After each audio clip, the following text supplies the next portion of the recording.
Let's go!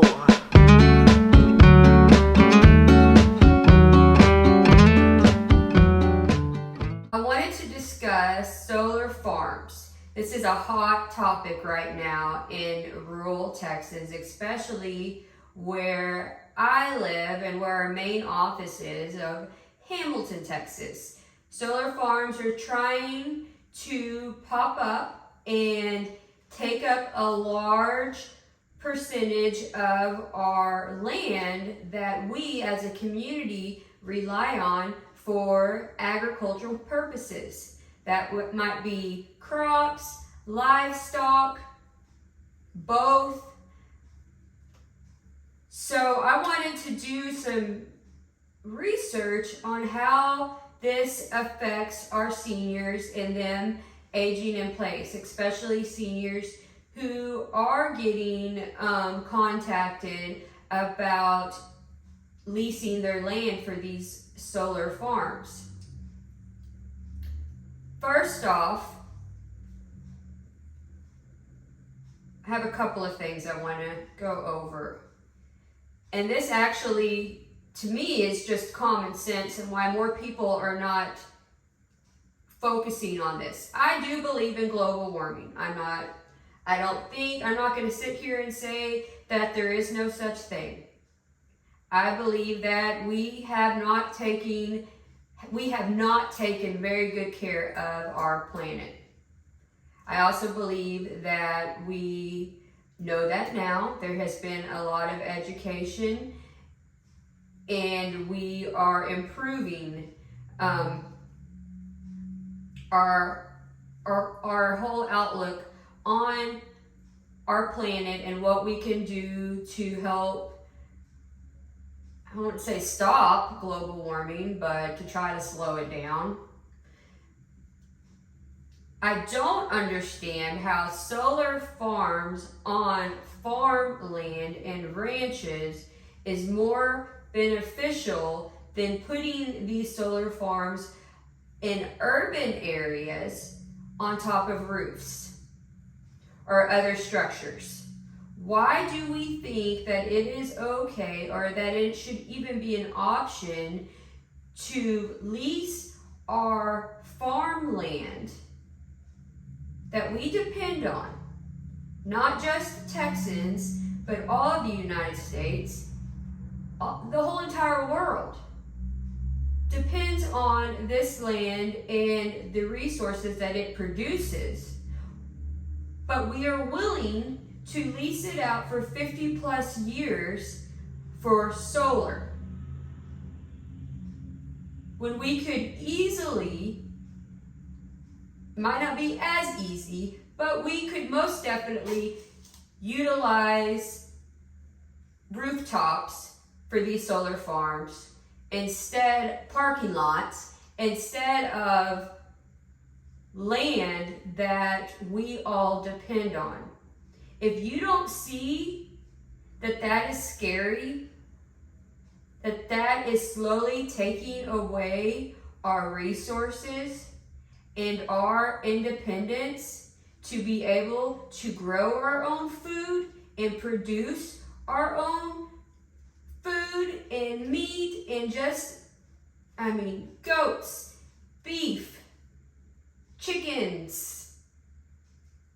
I'm not going to try to go into saying that I know anything about livestock, ranching, farming, but I do have enough common sense to understand that yes, we do have an issue with global warming. Yes, we do need to find other sources of energy.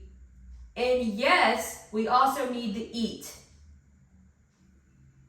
So why we are utilizing Texas land for solar farms just blows my mind, and that no one else is questioning that.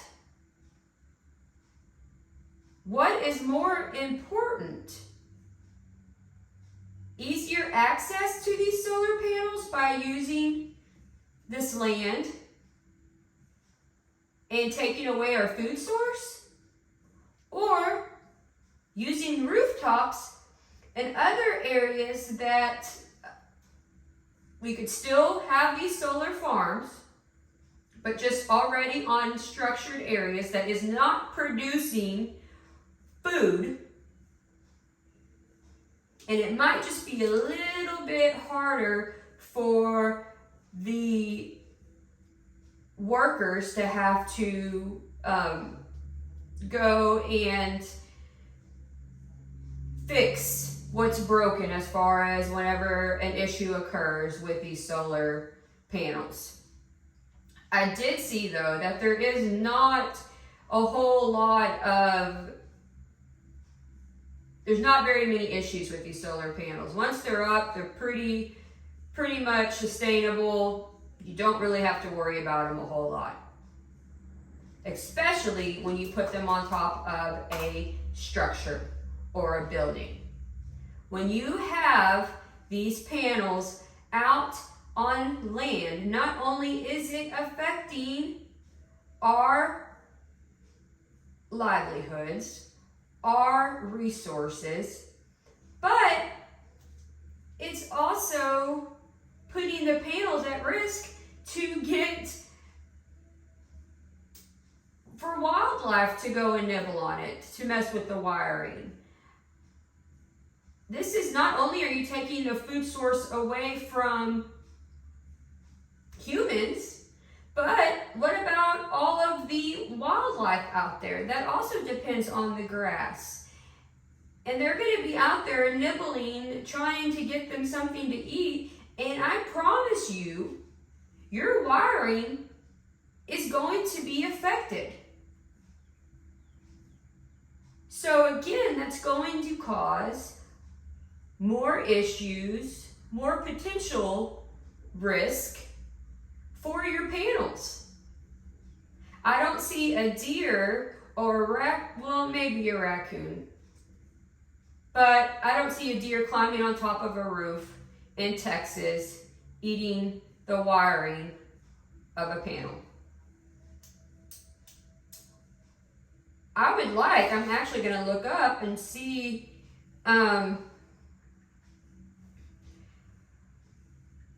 how many white-tailed deer are in Texas. You also have rabbits, jackrabbits, bunnies, whatever you want to call them, little Peter Cottontails hopping around, eating grass. They too are going to nibble on the wiring of these panels. Do you see rabbits bouncing around on rooftops and causing issues for the panels in Texas? I don't see that happen very often. So as of 2021, the estimated population of white-tailed deer in Texas is around 4 million. Texas has the largest population of white-tailed deer in the United States. And the species is an important part of the state's ecosystem and hunting culture. The population size of white-tailed deer in Texas can fluctuate depending on various factors such as habitat availability. So, if we used these solar farms on top of already built structures, we would still be able to be sufficient with our food sources, and our wildlife would still be able to thrive and survive and assist with our ecosystem. But this podcast is not about solar farms. It's not about global warming. It is about topics related to senior living in rural areas. And because this is such a hot topic right now, and I'm trying to lay the facts out there. and how this will affect our senior population and their ability to stay living independently on their farms.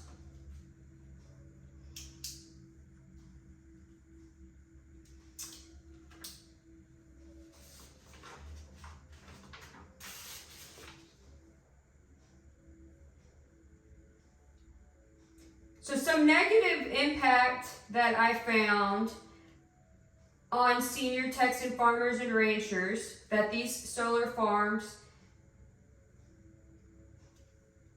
can have, of course, is the land use. Solar farms require a significant amount of land to be set aside for the installation of solar panels. For senior farmers and ranchers who rely on their land for their livelihood, the loss of the land to the solar farms can be a significant loss of income and a reduction in their ability to produce crops and raise livestock. And let me also tell you that these farmers here in Hamilton, Texas, in Gatesville, Texas, in Comanche, Texas, in Eastland, Texas, in De Leon, Texas, that is their identity. They are farmers, they are ranchers, they know that they are providing to their local communities, and they know the importance of what they do.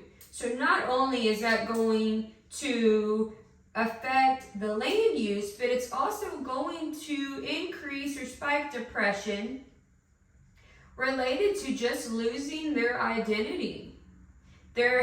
When you're a farmer or a rancher, you don't retire at 64, 55. You don't put 20 years in and be done. It is a lifestyle. You do this until, I've seen people in hospice, they do it till the day that they pass away. It is what they do. And not only is it what they do, it is what their family does. This is their lifestyle. This is all they know. This is all they know. So when you have these solar farms coming in, they're not explaining all of the negative impacts on these seniors. Another thing to consider is that property value. The property value is going to significantly decrease because it is not pretty to look outside and see a bunch of panels. And I know they say that there is not any evidence to support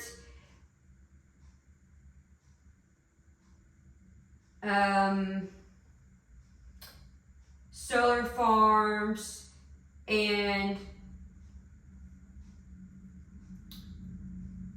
increase of cancer diagnoses, but it's also new. This is all new, and it's happening fast. So it affects the property values, it affects the senior's identity, it affects the land use and their finances. It affects access to water. In Texas, you don't just have water in a water hose. You have to have a well. And what is in the ground is what you have. If we have a drought, this happens a lot, it is going, not only will you not be able to use it for your crops and your wildlife and your livestock, but you need a lot of water access to maintain and clean these panels. So you're taking away water from other sources for these solar farms. Another negative impact is the visual impact. The presence of a solar farm can have a negative visual impact on the surrounding area, potentially affecting the landscape and reducing the enjoyment of the property. How many people do I see leave these other cities, Dallas, Austin, San Antonio, Houston, and they come and they hunt on this land and they just enjoy the scenery. They enjoy being able to look out as far as they can see and see nothing but hills and beautiful Texas hill country. And it won't look like that if we have these solar farms. Another thing I wanted to understand is, again, going back to what empowering elderly, I cannot talk this morning, empowering elders is about, is how can a solar farm on your land potentially affect the chances of you getting a reverse mortgage. A lot of people also use this reverse mortgage to help with their retirement, their planning, so they can stay home. And how does it, let's say someone who is not passing their land down to their family members, but they just have a little retirement area, maybe 10, 20 acres with their retirement home, and it's obvious that we are living longer with the advancements of medicine and technology. Our life expectancy is significantly higher than what it used to be. So a reverse mortgage is definitely an option for people to continue to age in place. And when you have an eyesore of a solar farm down the road or on your land, it's going to affect the property value. The lease agreement, if you have a lease to the solar company, they might not even give you a reverse mortgage. So those are a couple, in zoning regulations, those are some things that can affect aging in place and using resources that are already established, like a reverse mortgage, or just being able to pay for someone to come in, so you're dependent on your ranch or farm and the crops that it produces or the cattle. If you're no longer able to use those, then you have no source of income to pay to have help in the home. So it all falls back to, there is a moth in here. It all falls back to, is a solar farm in these rural areas worth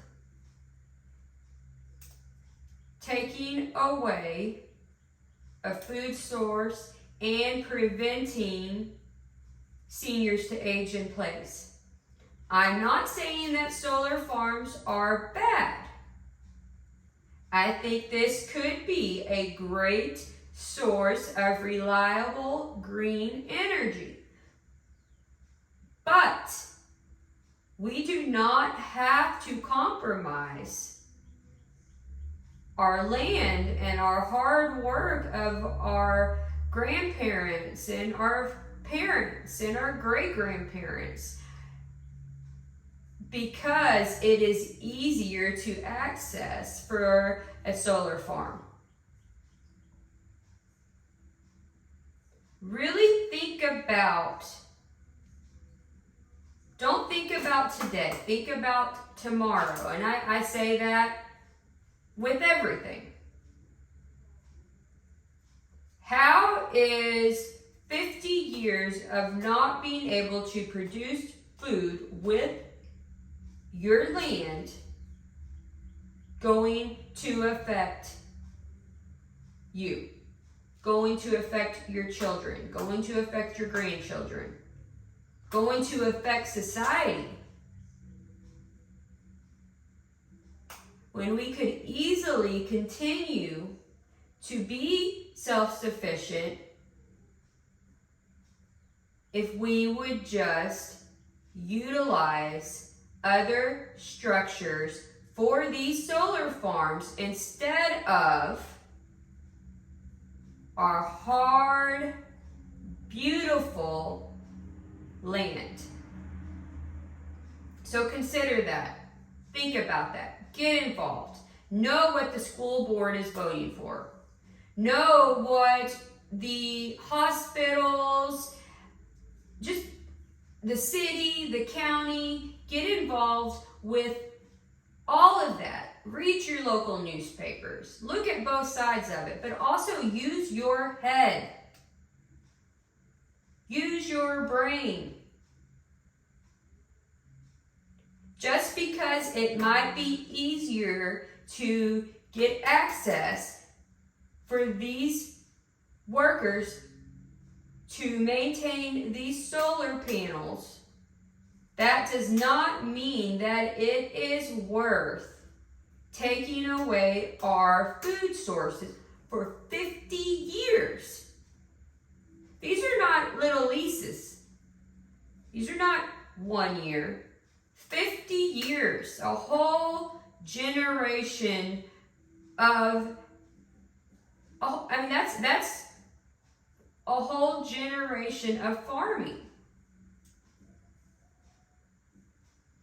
So again, it is early in the morning, but this was just heavy on my heart, on my mind, and I thought I should share my thoughts.